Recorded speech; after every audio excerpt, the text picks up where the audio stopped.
नमस्कार विद्यार्थी मित्रांनो. इयत्ता 6वीच्या मराठी विषयामधील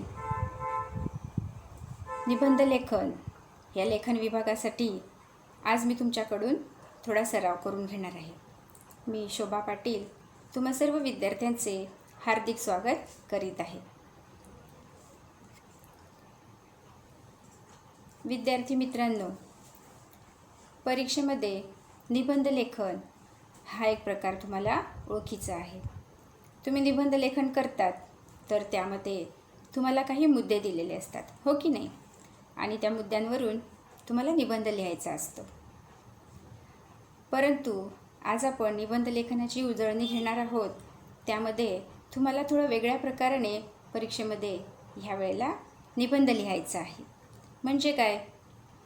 तुम्हाला मुद्दे दिलेले नसणार, परंतु तुम्हाला चित्र दिलं असेल आणि त्यावरून तुम्हाला काही प्रश्न विचारण्यात येतील. तर मग आपण शिकूया की कशा प्रकारे तुम्हाला परीक्षेमध्ये निबंध लिहायचा आहे. तर तुम्हाला प्रश्न कसा विचारला जाईल बघा. खालील चित्राचे निरीक्षण करून त्या खालील प्रश्नांची उत्तरे लिहा. तुम्हाला कुठलेही चित्र देण्यात येईल. आता मी तुम्हाला उदाहरण म्हणजे एक्झाम्पल म्हणून एक वेगळं चित्र दाखवणार आहे. परंतु तुम्ही याचा अर्थ असा नाही घ्यायचा की एक परीक्षेमध्ये तुम्हाला तेच चित्र देण्यात येईल. तुम्ही वेगळ्या वेगळ्या चित्रांचं निरीक्षण करून अशा प्रकारचे प्रश्नांची उत्तरं लिहायचा सराव करू शकतात. उदाहरण म्हणून मी तुम्हाला आता एक चित्र दाखवणार आहे आणि त्या चित्राखाली काही प्रश्न दिलेले असतील. परीक्षेमध्ये तुम्हाला त्या प्रश्नाची उत्तरे लिहायची आहेत. म्हणजे काय? आता आपण ही परीक्षा ऑनलाईन घेणार आहोत. मग तुम्ही उत्तर नाही लिहायचं. तुम्हाला एखाद्या प्रत्येक प्रश्नाला 2 किंवा 3 असे ऑप्शन दिले जातील, म्हणजे पर्याय दिले जातील. मग तुम्हाला काय करायचं आहे? योग्य पर्याय निवडून त्या पर्यायाला सिलेक्ट करायचं आहे, म्हणजे टिक करायची आहे. योग्य पर्याय निवडायचा आहे. प्रश्नाचे योग्य उत्तर सिलेक्ट केले असता तुम्हाला त्याचे गुण मिळतील, त्याचे मार्क्स मिळतील. चला तर मग आपण महाराष्ट्रात राहतो, बरोबर की नाही? आपल्या महाराष्ट्रामध्ये वेगळे वेगळे सण साजरे केले जातात आणि तुम्हाला प्रत्येकाला सण म्हणजे हे उत्सव साजरे करायला खूप आवडतं, हो की नाही? मग त्यातल्या त्यात तुमच्या आवडीचा एखादा सण असतो. मग या आवडीच्या सणाला तुम्ही काय काय करतात? तर बरोबर तुमच्या नजरेसमोर असे चित्र येतं. आता तुमच्या नजरेसमोर स्क्रीनवरती मी एक चित्र दिलेलं आहे. या चित्राचे जर तुम्ही निरीक्षण केले तर तुमच्या असं लक्षात येईल की एका घरामध्ये एक सण साजरा होतो आहे आणि त्यासाठी अगदी अंगणापासून त्या घराची सजावट ही चालू आहे. मग या चित्रामध्ये एक मुलगा आहे की तो आकाशकंदील लावतो आहे. त्यानंतर एक मुलगी आहे, ती पायरीवर बसली आहे आणि पायरीवर बसून ती फुलबाज्या उडवीत आहे. त्यानंतर तुम्ही असं बघितलं असेल की घराच्या अंगणात एक तुळशी वृंदावन आहे आणि त्या तुळशी वृंदावनाच्या समोर म्हणजे अंगणामध्ये एक स्त्री रांगोळी काढत आहे. त्याचप्रमाणे घराला छानपैकी रंग देऊन सजवलेलं आहे. फुलांचे तोरण बांधलेले आहेत. घराच्या दरवाजाला फुलांचे तोरण बांधलेले आहे. त्यानंतर तुम्ही बघितलं असेल, तुमच्या असं लक्षात येतं की दिव्यांची आरास मांडलेली आहे, म्हणजे दिवे लावलेले आहेत, बरोबर. ही जी रोषणाई केली जाते, तुमच्या अगदी पटकन लक्षात आलं असेल की ही जी रोषणाई केली जाते, दिवे लावले जातात, रंगीत छान छान फुलांनी सजवले जाते, तोरण बांधले जाते. तर हा सण कुठला असतो बरं? अगदी बरोबर, तर हा सण असतो दिवाळीचा. तुमची सर्वात आवडता सण म्हणजे दिवाळी हा सण. मग तुम्ही काय करतात बरं दिवाळीला?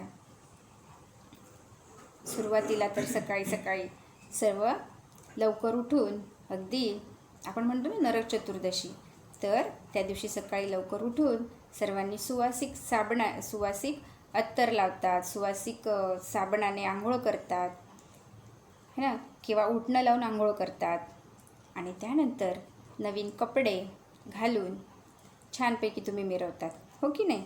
तुम्हाला आवडतं ना नवीन कपडे घालून मिरवायला. त्यानंतर आई काय करते, घरात गोडधोड पदार्थ बनवते आणि मग तुमची रांगोळी सजावट होते. तुम्हाला आवडते की नाही रांगोळी काढायला?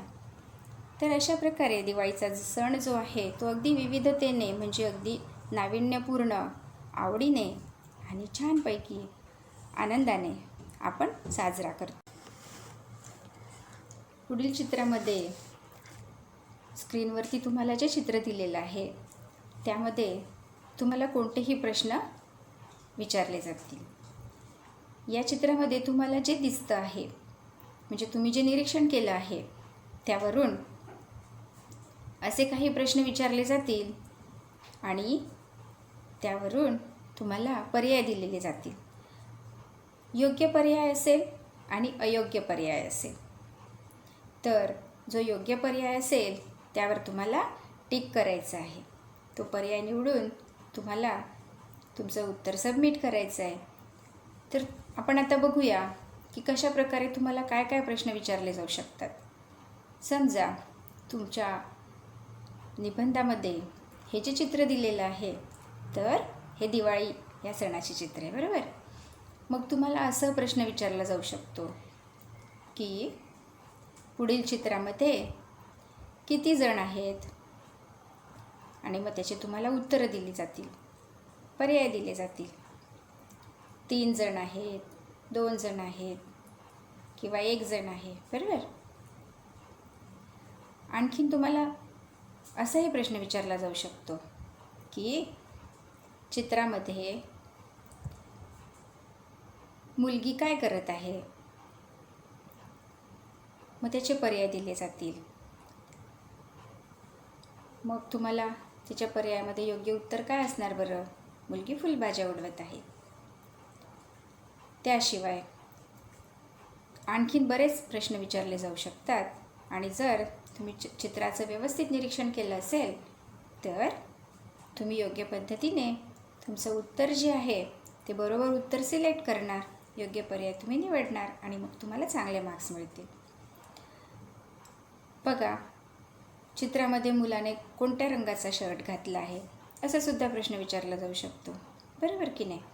मग तुम्ही काय लिहिणार, म्हणजे तुम्ही कोणता पर्याय निवडणार? चित्रामध्ये मुलाने पिवळ्या रंगाचा शर्ट घातला आहे म्हणजे सदरा, शर्ट म्हणजे सदरा. तर तुम्ही जर का तो पर्याय दिला असेल तर त्या पर्यायावरती टिक मार्क करून तुमचं उत्तर जे आहे ते सिलेक्ट करू शकतात. तर चला तर मग आता आपण काही प्रश्नांची सराव करून, उजळणी करून कशा प्रकारे तुम्हाला परीक्षेमध्ये योग्य पर्याय निवडायचा आहे हे थोडक्यात बघूया. विद्यार्थी मित्रांनो, पहिला प्रश्न आहे, चित्रात मुलगा काय करतो आहे? तुम्ही चित्र बघितलं आहे आणि त्यामध्ये तुम्हाला मुलगा काय करतो आहे हे बऱ्यापैकी लक्षात आलेलं आहे. मग समजा तुम्हाला परीक्षेमध्ये 2 पर्याय दिले असतील.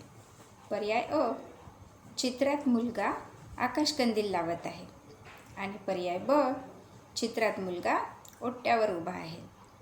तर यापैकी योग्य पर्याय जो आहे तो तुम्हाला सिलेक्ट करायचा आहे.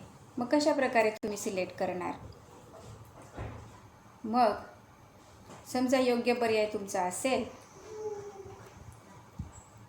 अ, तर तुम्ही अ हे उत्तर बरोबर असल्यामुळे त्याच्यावरती टिक मार्क करणार, म्हणजे त्याला सिलेक्ट करणार. तुम्हाला माहिती आहे युनिट टेस्टमध्ये तुमच्या चाचणी परीक्षेमध्ये ज्या प्रकारे तुम्ही योग्य पर्याय निवडून सबमिट केलं होतं त्याच प्रकारे तुम्हाला आत्तासुद्धा करायचं आहे. तर या प्रश्नामध्ये उत्तर कोणते आहे बरं? चित्रात मुलगा आकाशकंदील लावत आहे. हे तुमचे उत्तर आहे. आता आपण दुसरा प्रश्न बघूया. प्रश्न क्रमांक 2. आई काय करत आहे? तुम्ही चित्रामध्ये बघितले की आई काय करते आहे. चित्रामध्ये तुम्हाला अंगणामध्ये आई आहे बसलेली आणि आई काहीतरी करत आहे असं चित्र तुम्ही बघितलं, बरोबर ना? मग तिथे तुम्हाला 2 पर्याय दिलेले आहेत बघा. अ. आई स्वयंपाक करत आहे आणि ब. आई रांगोळी काढत आहे. तुम्हाला काय वाटतं, कोणते उत्तर बरोबर आहे? पर्याय अ की पर्याय ब? जे उत्तर तुम्हाला योग्य वाटते त्या उत्तरावर तुम्ही बरोबर अशी खूण करायची आहे. मग इथे कोणते उत्तर बरोबर आहे बरं? अगदी बरोबर, ब. आई रांगोळी काढत आहे. तर अशा प्रकारे दुसऱ्या प्रश्नाचे उत्तरसुद्धा आपण लिहिले आहे.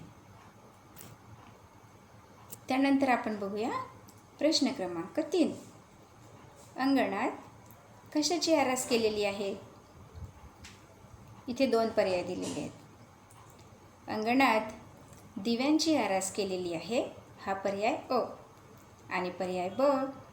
अंगणात फुलांची आरास केलेली आहे. तुम्हाला काय वाटतं, कोणते उत्तर बरोबर आहे? अगदी बरोबर, अ. पर्याय अ. अंगणात दिव्यांची आरास केलेली आहे. तर अशा प्रकारे प्रश्न क्रमांक 2 हा सुद्धा आपण सोडवला आहे. प्रश्न क्रमांक 3 हा सुद्धा आपण सोडवलेला आहे. आता आपण बघूया प्रश्न क्रमांक 4. आईने रांगोळी कुठे काढली आहे?